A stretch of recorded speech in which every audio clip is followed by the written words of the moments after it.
அவை மரபை மீறி தமிழக முதலமைச்சர் செயல்படுவதாக கூறி ஆளுநர் உரையை புறக்கணித்து திமுகவினர் வெளிநடப்பு செய்தனர். ஆளுநர் உரை மற்றும் நிதிநிலை அறிக்கைகளில் இடம்பெற வேண்டிய அனைத்தையும் முதலமைச்சர் ஏற்கனவே அறிக்கைகளாக வெளியிட்டுவிட்டதாகவும் அதனால் ஆளுநர் உரை தேவையற்றதாகிவிட்டதாகவும் சட்டப்பேரவை திமுக தலைவர் மு.க.ஸ்டாலின் குற்றம் சாட்டினார். தமிழகத்தில் சட்டம் ஒழுங்கை காக்கவோ விலைவாசியை கட்டுப்படுத்தவோ மாநில அரசு எந்தவித நடவடிக்கையும் எடுக்கவில்லை என விமர்சித்தார். மின்வெட்டு பிரச்சினை, மணல் கொள்ளை உள்ளிட்ட பிரச்சினைகளுக்கு தீர்வு காண முதலமைச்சர் நடவடிக்கை எடுக்கவில்லை என்றும் அவர் குறை கூறினார். எதிர்க்கட்சிகள் மற்றும் பத்திரிகையாளர்களின் கருத்து சுதந்திரத்திற்கும் முதலமைச்சர் தடை விதித்து வருவதாகவும் மு.க.ஸ்டாலின் சாடினார்.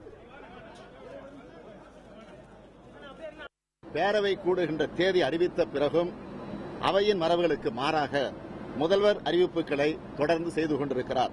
ஆளுநர் உரையிலும் நிதிநிலை அறிக்கையிலும் இணைக்கப்பட வேண்டிய பல அம்சங்கள் முதலமைச்சர் பெயரால் முன்கூட்டியே அறிவிக்கப்படுகின்றன. ஆளுநர் உரையே அவசியமில்லாதது ஆகி போய்விடுகிறது. இதை அனைத்தையும் கண்டிக்கின்ற வகையில் ஆளுநர் உரையை திராவிட முன்னேற்றக் கழகம் புறக்கணித்து வெளிநடப்பு செய்திருக்கிறது.